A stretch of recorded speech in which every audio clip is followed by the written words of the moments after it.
दाता चक्रवर्ती राजा था। चक्रवर्ती का अर्थ होता जिसका पूरी पृथ्वी पर शासन हो, और छोटे छोटे राजाओं को वो अपने अधीन कर लेता था। और वो राजा लोग फिर उस सम्राट को, चक्रवर्ती राजा को टैक्स दिया करते थे, उसके नौकर समझो। एक और वो राजा क्या करता था, 1 वर्ष में या 2 वर्ष में, 3 वर्ष में एक अश्वमेध यज्ञ किया करता था। एक घोड़ा छोड़ देता था, अपना पर्सनल हॉर्स, अपना निजी घोड़ा, और उसके गले में ये बांध दिया जाता था कि ये मानधाता चक्रवर्ती राजा का घोड़ा है, उस पर कोई सवार नहीं बैठता था। उसके गले में एक पंपलेट लिख कर टांग दिया जाता था। अन्य सैनिक उसके साथ साथ जाते थे। उस पर लिखा हुआ था कि मानधाता चक्रवर्ती राजा का ये घोड़ा है, राजा के पास इतनी सेना है, 72 करोड़। वैसे अक्षौणी लिखा है, अब अक्षौणी की डिटेल बताने लगे बहुत समय लग जाएगा एक अक्षौणी का। तो 72 अक्षौणी सेना थी, 72 करोड़ समझ लो, सीधी सी बात। और जिस राजा ने, यानी छोटे राजा को, नरेश को, राजा चक्रवर्ती राजा की पराधीनता स्वीकार ना हो, वो घोड़े को पकड़ ले और युद्ध के लिए तैयार हो जाए। तो वो घोड़ा पूरी पृथ्वी पर घुमाया जहां जहां उनका शासन था। पूरी पृथ्वी पर शासन था, जहां भी वो गए किसी ने घोड़ा पकड़ा नहीं। तो घोड़ा जब जा रहा था, वो भी ऋषि की झोंपड़ी के पास से गए थे, और वापस आए जब साल 6 महीने में, तो तब भी वापस आ रहे थे उसी के पास से। तब राजा उस ऋषि चुनक ने पूछा कि सैनिकों, इस घोड़े पर क्यों नहीं बैठा, कोई सवार क्यों नहीं है? सैनिकों ने बताया कि ऐसे ऐसे राजा मानदाता चक्रवर्ती का ये घोड़ा है, इस पर कोई बैठ नहीं सकता, और हम इस उद्देश्य से गए थे। सारी कहानी बताई। अब ऋषि ने सोची कि राजा को अभिमान हो गया, इसकी बुद्धि ठिकाने करनी चाहिए। अब देखो, काल का जाल समझो पुण्यात्माओं। ये काल पहले तो इनको एटम बम बनाता है, साधना करवा करवा के, गलत शास्त्र विरुद्ध। कंप्लीट ज्ञान इनको हुआ नहीं, साथ में हठ योग किया, ओम नाम का जाप किया, ये एटम बम बन गए, सिद्धि के बम, सिद्धि होगी इनके मुख में।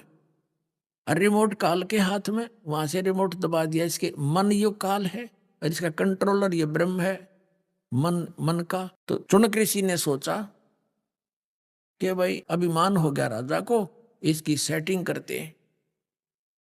ऋषि ने कहा कि भी सैनिकों, इस घोड़े को मैं पकड़ता हूं, यानी राजा का युद्ध स्वीकार करता हूं। सैनिक नगेर कंगले, कंगाल तेरा दाने खाने को नहीं, और युद्ध करेगा तू मानधाता चक्रवर्ती राजा के साथ। तेरी क्यों सात बोल दे रही है, क्यों तेरी सहमत आ रही है? अपना रट ले राम, कर ले जो तेरा काम है, मत मरे बेआई। तो ऋषि ने कहा भाई बांध लिया मैंने, यो घोड़ा बांध दो मेरे वृक्ष के, और उन्होंने सोच लो मेरी ऐसे ही मौत होगी, पर इसकी अकल ठिकाने करूंगा। अब सैनिकों ने बांध दिया घोड़ा। वो तो चाहे थे कोई शर हुआ हमारा, हम गढ़ा 1 मिनट में।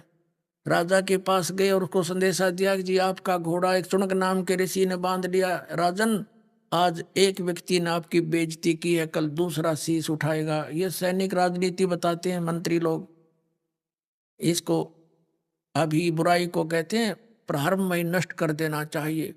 राजा ने कहा कर दो काम उसका। तो 4 टुकड़ी बना ली 72 अक्षौणी सेना की, 18-18 करोड़ की समझ लो, 18-18 अक्षौणी की। उधर से उस ऋषि ने अपने जीवन के जो डले डोए थे, साधना करी थी, हठ योग किया था, तप किया था, उसकी बना ली 4 पूतली, 4 एटम बम, परमाणु बम। वचन से, वचन जैसा कोई शक्तिशाली परमाणु नहीं है। तो ऋषि ने एक पूतली छोड़ दी, एक परमाणु छोड़ दिया। उधर से राजा ने एक 18 करोड़ की सेना की टुकड़ी भेज दी। तो उस पुतली ने, उस परमाणु बम ने, ऋषि के वचन से छूटे हुए परमाणु बम, सिद्धि के बम ने 18 करोड़ सेना को कत्लेआम कर दिया, मार दी। राजा ने दूसरी टुकड़ी भेज दी, ऋषि ने दूसरी पुतली छोड़ दी, यानी 72 करोड़ सेना का नाश कर दिया सैनिकों का। किसने? उस एक काल के पुजारी ने, ब्रह्म के साधक ने। इसके विषय में परमात्मा कबीर जी ने कहा है, 72 अक्षौणी खा गया वो चुणक ऋषि सुवर एक, ये दे धारे जोरा फिर ये सभी काल के बेखे। परमात्मा कहते तुम इनको ऋषि समझते थे, ये तो चलती फिरती मौत थी। मौत, जोरा माने मौत। ये सभी काल के भेख, यानी काल के पुजारी, ब्रह्म के पुजारी।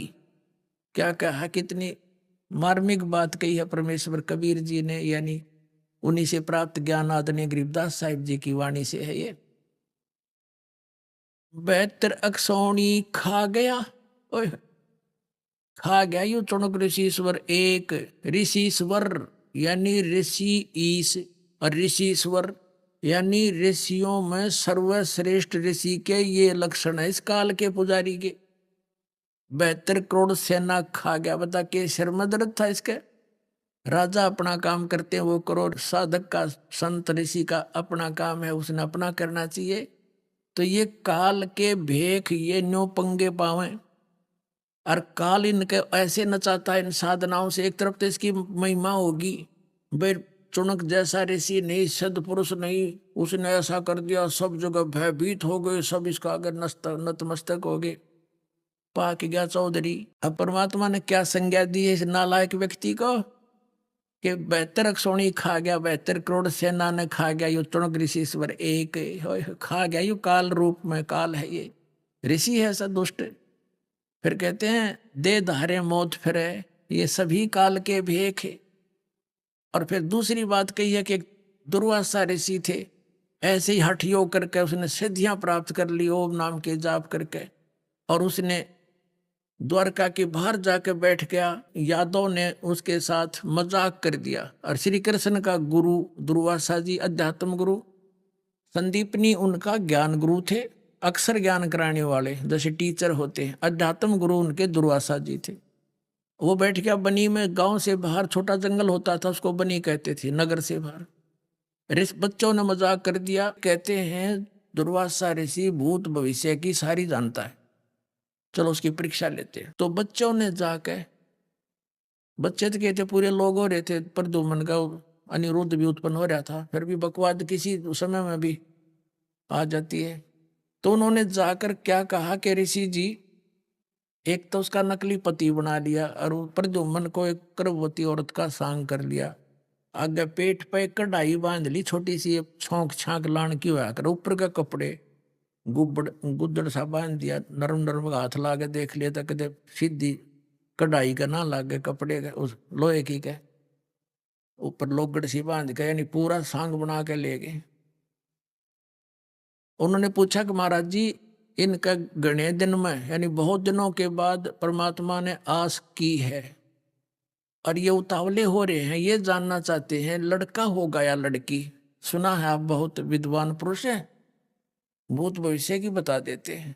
अब ऋषि ने देखा अपनी दूरबीन ला के, वो तो कढ़ाया बांध रहे थे, कढ़ाई लोहे का कढ़ाया। तो गुस्से में आके कहने लगा कि इस गर्भ से यादों का नाश होगा तुम्हारा। अब वो डर के करी लाल आंख निकाला चमटा, बालक भाग लिया, भाई बात बिगड़ गई। बड़े बुजुर्गों ने पता लगा कि भी दुर्वासा जी ने श्राप दे दिया कि यादव कुल का नाश होगा। बच्चों ने मजाक कर दी, श्री कृष्ण के पास गए। श्री कृष्ण जी ने कहा कि दुर्वासा जी से प्रार्थना करो जा करके। तो दुर्वासा जी ने कह दिया, मैंने जो वचन निकाल दिया वापस नहीं हो सकता, मैं नहीं रोक सकता इसको, जाओ अपने बच्चों को संभाल के रखा करो। तो श्री कृष्ण जी चिंतित हुए, तो उन्होंने क्या समाधान बताया कि सांप के नाश करने का, कि इस सभी जो कपड़े थे यूज किए थे स्वांग बनाने में, उन्हें जला दो, और जो कढ़ाया है, कढ़ाया जो लोहे का, उसको घिसा घिसा के प्रभास क्षेत्र में जमुना में डाल दो, ना रहेगा बांस ना रहेगी बंसरी, क्योंकि इससे नाश होना है। अब देखो पुणात्मा, इस एक कथा से कितनी शिक्षा मिलेगी अपने को। हम ये मानते रहे हैं कि जैसे हमारे धार्मिक गुरु बताया करते थे कि श्री राम श्री कृष्ण हमारे सब पापों का नाश कर सकते हैं, सब साप को मोक्ष कर सकते हैं। ये अपने साप नाश नहीं कर सके, हमारा कैसे कर देंगे। जैसे नारद जी ने साप दिया था श्री विष्णु जी को, क्या आज तूने मेरे साथ ऐसा जुल्म किया है, एक तू भी अपने पत्नी के वियोग में आजीवन दुख पावेगा। उसी साप वो श्री विष्णु जी श्री कृष्ण श्री राम रूप में जन्मे, और सारी उम्र वो दुख भोगना पड़ा, वो काट कैसे सके। ऐसे ही श्री कृष्ण जी के यादव कुल को श्राप दे दिया दुर्वासा जी ने, तुम्हारा नाश इसका ढाई से होगा, ये गर्भ से। अब श्री कृष्ण जी ने समाधान भी बता दिया कि इसको घिसा कर डाल दो जमुना में। उन्होंने सारा काम कर दिया, जमुना में डाल दिया घिसा घिसा कर कति चूरा बना के। और एक कड़े होते हैं दो साइड में, छोटे छोटे कड़े लोहे के ऐसे, तो उन वो कड़े घिसाण की ड्यूटी ला दी एक व्यक्ति की, एक एक की।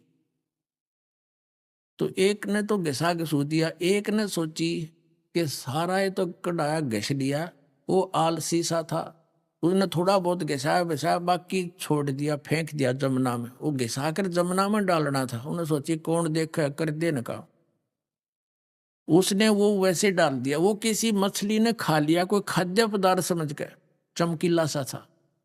वह मछली पकड़ ली एक मछियारे ने, और वो शिकारी भी था, ये मांसाहारी, फिर सारे काम करे, मछली ठा जाओ तो खरगोश।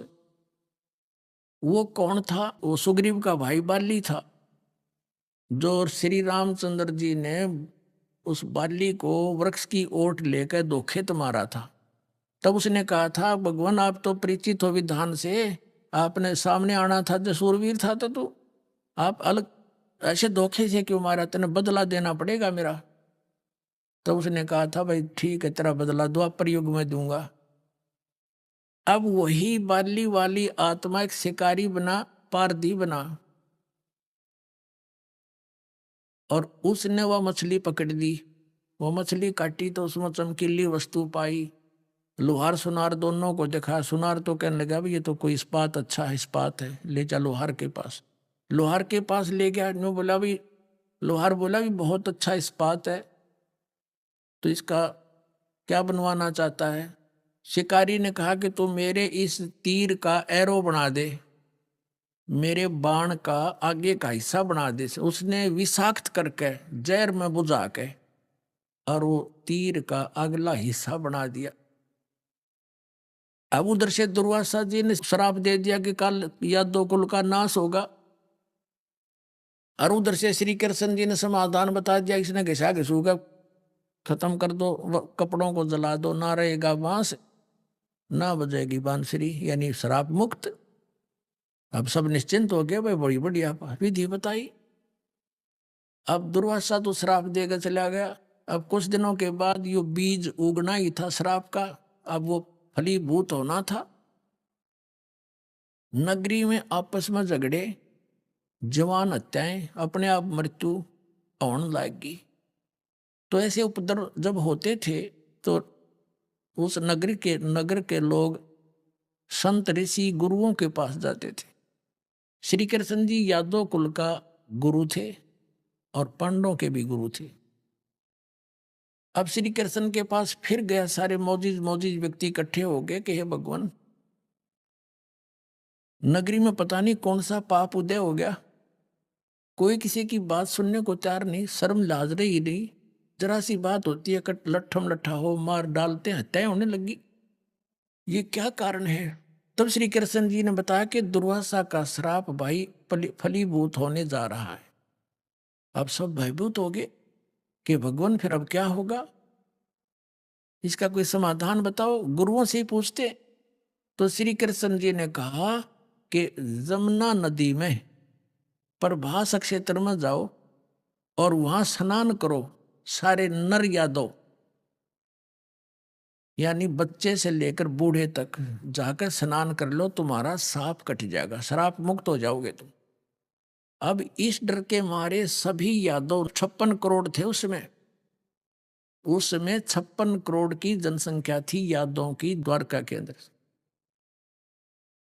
तो उन्होंने सब अपने नवजात लड़कों को भी साथ ले गए, कहीं इन पर श्राप ना रह जा। और वहां पहुंच के प्रभास क्षेत्र में जमुना के किनारे, उधर से क्या देखो, अध्यात्म मार्ग में पुण्यात्माओं हम ये सोचे ऐसा नहीं वैसा नहीं, तो ये हमारी बालक बुद्धि होगी, इसमें कुछ भी हो सकता है। और इन नास्तिक लोगों ने भगवान से दूर कर दिया, ऐसा नहीं हो सकता, ऐसा नहीं हो सकता, तो अध्यात्म मार्ग वो समझ नहीं सकता वो व्यक्ति।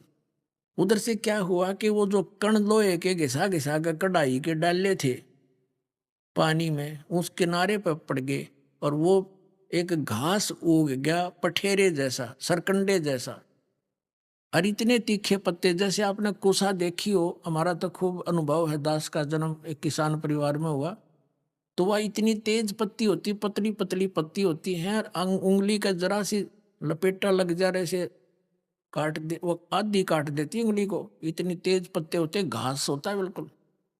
और वो उससे भी तेज पत्तों का घास उग गया। अब पहले तो वो स्नान करके आवे सारे, पहले जमुना में नहावे फिर बाहर निकल के आवे। आते उनकी दुश्मनी हो ही रही थी एक दूसरे से, और उसे तू क्या बोला था मुझे उस दिन, तू क्या बोला था, ऐसे गुट्टम गुट्टा। फिर वो घास निकाल ले और वो मारे एक दूसरे के, वो तलवार का काम करने लग गया, गर्दन लाते ही गर्दन कट जा, टुकड़े टुकड़े हो गए।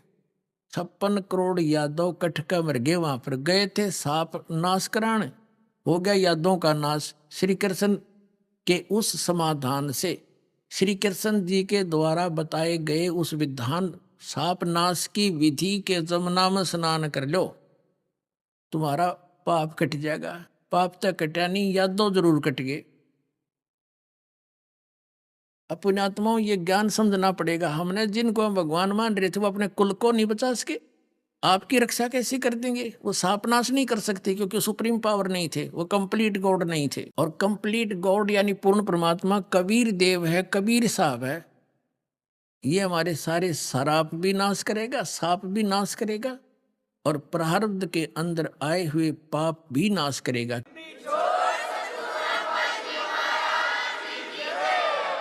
क्योंकि आज कोई दुखी है अपने प्रारब्ध यानी उसकी किस्मत में लिखे हुए पापों के कारण दुख है उसको, और सुखी है उसके सुख है, पुण्य है उसके, उनके उनके कारण सुख है। अब पुण्य पुण्य से सुख, पाप से दुख हो गया, और उसका समाधान के लिए किसी संत ऋषि के पास जाते हैं। पहले तो जंतर मंत्र बताता, जैसे श्री कृष्ण जी ने बता दिया, लेकिन उनसे कुछ होना जाना है ही नहीं। तो फिर वो लास्ट में कह देते ये तुम्हारे प्रारब्ध के कर्म थे तो भोगने ही पड़ेंगे। और फिर वो ये भी कहते हैं कि भक्ति कर लो, साधना करते रहो, जो हम बताते हैं भविष्य में ये दुख नहीं होंगे। अब जैसे किसी के पैर में कांटा लगा हो और उसका कारण कोई बता दे कि पीड़ा है तुझे, तो आपके कोई कांटा लगा है अंदर, गुप्त है वो कांटा, तो निकलेगा नहीं। जूते पहन ले, आगे कांटा नहीं लगेगा। तो पुण्यात्मा, कांटा लगे पैर में जूता पहना नहीं जा सकता, वो तो कांटा निकले और फिर उसको सलाह दी जाए जूते ना उतारना, और जूते निकालने से तुझे कांटा लगा जिस कारण से पीड़ा थी। अब वो पहले कांटा निकले और फिर उसको सलाह दी जाए कि जूते मत निकालना, तो फिर वो कभी जूता नहीं निकालेगा, उस डर से कि भगवान कहीं फिर से ना वो पीड़ा ना आ जा। तो ऐसे ही जो आज दुखी हैं और उनके वो कर्म रूपी कांटे लगे हुए हैं, जब तक वो कांटे नहीं निकलेंगे वो भक्ति कर ही नहीं सकता। सपने में भी नहीं सोच सकते वो आदमी भक्ति कर लेगा जिसका टेंशन हो रही है। उसकी तो वो तो उसकी भक्ति करे है जो उसके लिए काम अड़ा खड़ा है, या कोई बीमार है वो तो उसकी भक्ति करेगा मैं ठीक हो जाऊं। तो यहाँ परमात्मा कहते हैं कि वो इस भक्ति से, मालिक की भक्ति से, इस परमात्मा कबीर साहिब की कृपा से आपके प्रारब्ध के नाश, कर्म भी नाश होंगे, तभी तो आपको सुख होगा, तभी भक्ति में रुचि बढ़ेगी इंसान की। हाँ भाई बड़ी दया करी और ये भगवान कहीं फिर भक्ति छोड़ दी, नियम तोड़ दिया, तो फिर हे परमात्मा कहते फिर वो कहर फिर ना टूट जा। इस डर से फिर आजीवन भक्ति करेगा, उसका कल्याण हो जाएगा।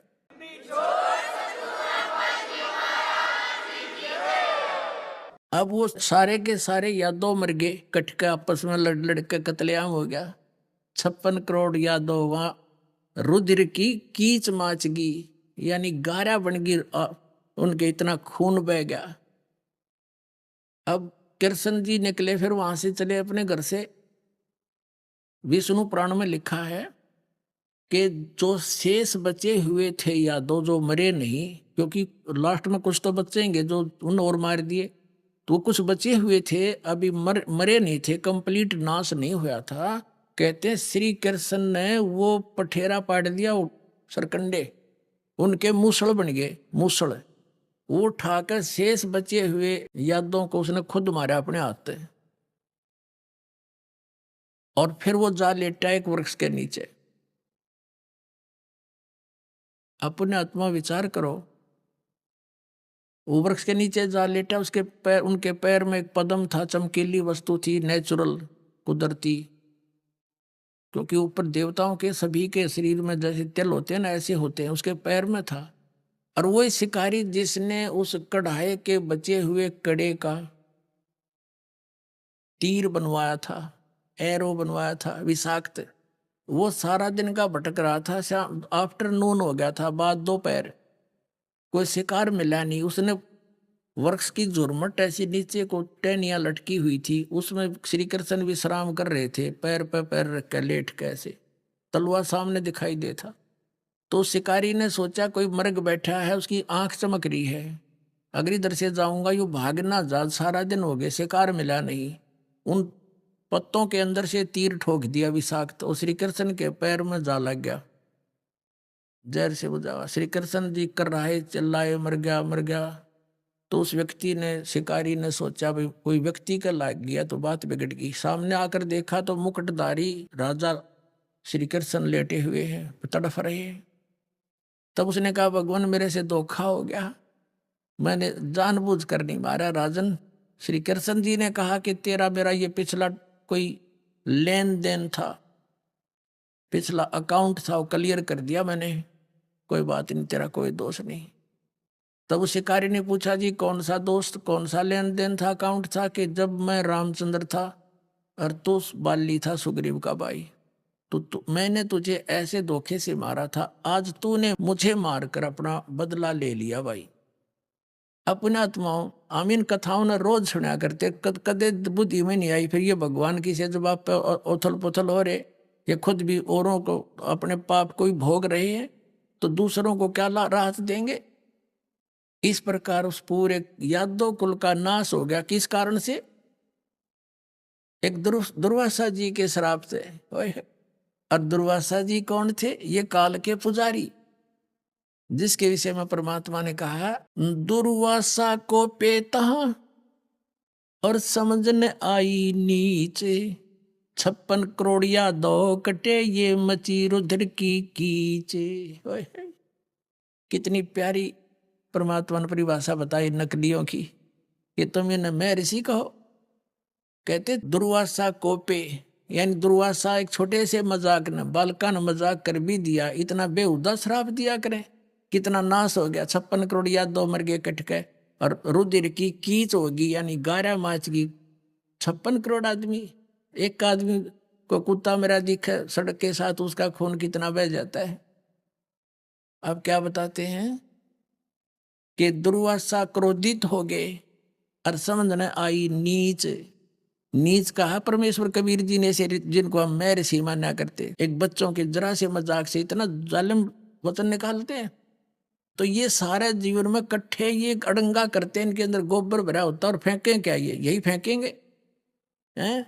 तो श्राप दे दिया। कहते हैं दुर्वासा कोपे तहा, कोपे माने क्रोधित हुए, और समझ न आई नीच, तू क्या कहने जा रहा है, क्या वचन निकालने जा रहा है। और 56 करोड़ यादव कटे या मची रुधिर की कीच। अब ये साधना जब करते हैं ना, लोग दिखावा करते हैं, को तो ऊंचे से स्थान पर बैठेंगे न, दूर तो धूने धाने लाकर, और कोई बोल रहा नहीं, नो सोचा बड़ा महापुरुष है। कबीर साहब ने कहा, गरीबदास जी के को दिया ये ज्ञान, उन्होंने कहा है कि डंब करें डूंगर चढ़े, ऊंचे स्थान पर बैठेंगे, अंतर जीनी झूल, और जग जाना ये बंदगी करें, ये बो है सूल बबूल। जनता ने सोचा ये बड़े महर्षि और इतने वर्षों तक तपस्या कर रहे हैं। परमात्मा ने कहा ये तो किक्कर की सूल बो रहे हैं, बबूल की सूल काटे अपने जीवन में। वो कैसे बोते हैं? अब जैसे इस चुनक ऋषि ने और या दुर्वासा ऋषि, इनको दोनों को पैरेलल लेकर चलते हैं। अब जैसे इन्होंने जो ओम नाम का जाप किया, इन काल के पुजारियों ने, ब्रह्म के साधकों ने, और जो हठ योग करे वो सिद्धियों से, तो हठ योग से तो सिद्धि आ गई। तो उन सिद्धि से इसने, चुनक ऋषि ने 72 करोड़ सेना का नाश कर दिया। अब चाहे तो एक व्यक्ति को तलवार से मार दे, प्राणी को चाहे लठ से मार दे, चाहे कोई गोली से मार दे, और चाहे वचन से, ये सारे अपराध हैं। और ऐसे ही दुर्वासा ने वचन से 56 करोड़ यादव मार दिए। ऐसे ही इसने वचन से अपनी सिद्धि बना करके ये 72 करोड़ सेना मार दी। ओम नाम का जाप ये पैरेलल जाप करते हैं। तो ये क्या बनेगा इनके साथ? पहले ये स्वर्ग में जाएंगे, इस ब्रह्मलोक में, वहां अपने ठाठ करेंगे, देवता बन जाएंगे, वहां अच्छी अच्छी पोस्ट प्राप्त कर लेंगे सारे, क्योंकि वहां सारी बकवाद है स्वर्ग में। नाचना गाना अप्सराएं, सारी शराब मदिरा, कुछ बकवाद करो। फिर ये अपने सारी ओम नाम की भक्ति कमाई को वहां नाश करके फिर पृथ्वी पाएंगे। फिर भी कुछ शेष बचा होगा तो राजा बना देगा। राजा के कर्म में फिर ये नरे कर्म फोड़े कि शिकार खेल रहे, फिर आपस में लड़के मरे। अभिमान राजा में होता है, ना जाने किसी जीव को, जनता जनों को मरवा देते थे 20-20 30-30 खड़े इकट्ठे करके। तो सारे कर्म बिगाड़ेगा। फिर क्या बनेगा? जब इसकी बैटरी कति डिस्चार्ज हो लेगी, फिर ये कुत्ता बनेंगे ये, इनका खाज लगेगी, सिर में कीड़े पड़ेंगे। और जो जीव इन वचन से मारे थे वो अपना बदला लेंगे, इनके सिर ने खाया करेंगे, इनके मगज में कीड़े पड़ेंगे।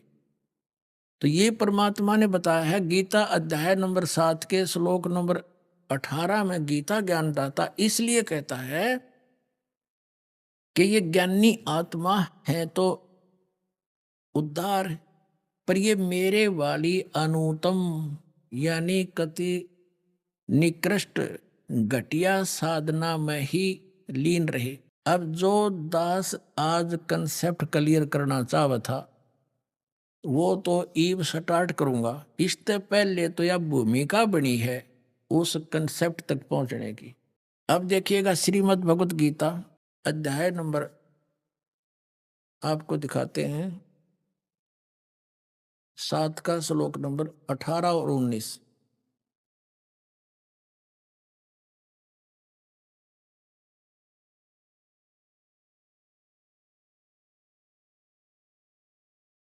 ये अध्याय नंबर 7 का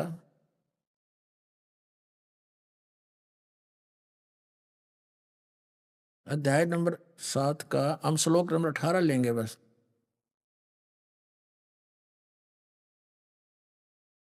इसमें लिखा है कि उदारा सर्वे एव एते ज्ञानी तु आत्मा एव मे मतम आस्थित है स ही युक्त आत्मा माम एवं अनुत्तमाम गतिम। ये अनुत्तम शब्द है, इन्होंने अनुत्तमा का अर्थ कर दिया अति उत्तम। कर्म ठोकों ने, देख अज्ञानियों ने।